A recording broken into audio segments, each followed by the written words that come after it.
बच्चों good morning. बच्चों आज का जो अगला जो टॉपिक है वो है कला यानी फेज।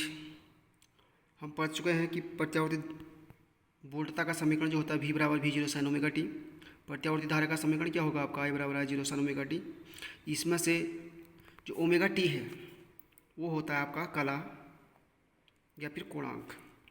ठीक है, जो साइन के साथ लगा होता है, ये साइन के साथ क्या लगा हुआ है आपका ओमेगा टी लगा हुआ है, तो क्या होगा ये कला या कोणांक कहलाता है। प्रत्यावर्ती धारा समीकरणों के, चाहे वो वोल्टता का समीकरण हो, चाहे वो प्रत्यावर्ती धारा का समीकरण हो, चाहे आपका वो प्रत्यावर्ती विद्युत भाग बल का समीकरण हो। ठीक है, जो साइन के साथ लगा होगा वो क्या होगा आपका कला या कोणांक कहलाता है। ठीक है, उसके बाद आता है इसमें अग्रगामी और पश्चिगामी। अग्रगामी और पश्चिगामी का मतलब है कि कौन आगे चल रहा है कौन पीछे चल रहा है। ठीक है, क्योंकि यहाँ टाइम के साथ जो होती है प्रत्यावर्ती धारा क्या हो जाती है आपकी चेंज होती है। तो मैंने एक साइन वेव का डायग्राम बनाया हुआ है। ठीक है, तो इसमें एक साइकिल के लिए भी बनाया हुआ है, एक साइकिल के लिए। तो ये V और I को डिनोट कर रहा है, समय के साथ चेंज हो रही है। ठीक है, तो ये जो कंटिन्यूस लाइन है ये आपका V को डिनोट कर रहा है, और जो आपकी डेड लाइन है वो I को डिनोट कर रही है। ठीक है, अब अग्रगामी कौन होगा, पश्चिगामी कौन होगा। ठीक है, अग्रगामी का मतलब है कला कोण से जो आगे होगा। कला कोण से मतलब साइन ओमेगा टी, या जो भी मैंने कला कोण बताया, जैसे ये जिसने पहले शिखर मान प्राप्त किया होता है, पीक वैल्यू जो पहले प्राप्त करता है वो आगे होता है। ठीक है, तो ये यहाँ से अब ये मूल बिंदु है, यहाँ से ये जो करंट है वो आपका पहले क्या कर रही है, पीक वैल्यू प्राप्त कर रही है। ठीक है, फिर यहाँ पर आते हैं तो ये पीक वैल्यू ये पहले प्राप्त करेगी, ये बाद में करेगी। ठीक है, तो वही ये यहाँ पर बाद में करिए, तो ये पीक वैल्यू जो पहले प्राप्त कर रही है, पीक वैल्यू में शिखर मान आयाम। ठीक है, तो करंट ने पहले किया तो ये फाई कोण क्या है, अग्रगामी है, यानी जो करंट क्या है फाई कला कोण क्या है, अग्रगामी है। तो समीकरण क्या बन जाएगी, जो पहले जो समीकरण होगी I = I0 sin omega T, तो ये फाई आगे है तो +5 हो जाएगा I = I0 sin omega T. ठीक है, V क्या है, V = V0 sin omega T. इससे यानी +5 का मतलब है कि फाई कला कोण क्या है, करंट क्या है, आगे है। ये भी हो सकता है कि फाई कला कोण क्या है, वोल्टेज पीछे है, प्रत्यावर्ती वोल्टता पीछे है। ठीक है, ये कला आरेख होता है। ठीक है, ये वोल्टेज को दिखाया गया, ये करंट को, ये फाई अग्रगामी दिखाया गया, इससे फाई कोण ऊपर दिखाएगा, इसका मतलब क्या ये अग्रगामी। ठीक है, वैसे ही हम पश्चिगामी का दिखाते हैं। ठीक, अब इसमें क्या है, पीक वैल्यू कौन प्राप्त कर रहा है, वोल्टेज। इसमें कौन कर रहा है, बाद में कौन कर रहा है, करंट। इसमें पीक वैल्यू कौन, वोल्टेज प्राप्त कर रही है। तो ये वोल्टेज क्या हो जाएगी, फाई कला कोण क्या हो जाएगी, अग्रगामी हो जाएगी। तो यानी हम यहाँ पर समीकरण क्या बन सकती है, I = I0 sin omega t -phi, क्योंकि माइनस से शुरू हो रहा है, ऊपर की ओर प्लस माइनस। तो यानी फाई कला कोण क्या है, करंट क्या है, यहाँ पीछे है, यानी V = V0 sin omega T का मतलब फाई कला कोण क्या है, करंट से आगे है। ठीक, इसका कला आरेख इस ऐसे प्राप्त हो जाएगा।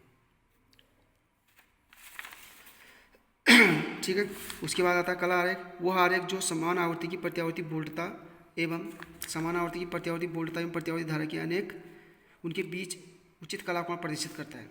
ठीक है, कला आरेख का मतलब है कि जैसे हमने पश्चिगामी और अग्रगामी पढ़ा, तो उसको डिनोट करना हमको, पश्चिगामी अग्रगामी कौन आगे चल रहा है कौन पीछे चल रहा है। ठीक है, तो भी इससे नीचे है फाई कला कोण, यानी यहाँ ये कला आरेख क्या प्रदर्शित कर रहा है कि I क्या है, करंट वोल्टेज से फाई कला कोण पीछे है। यहाँ क्या प्रदर्शित कर रहा है कि ये I क्या है, वोल्टेज से क्या है, फाई कला कोण क्या है, अग्रगामी है।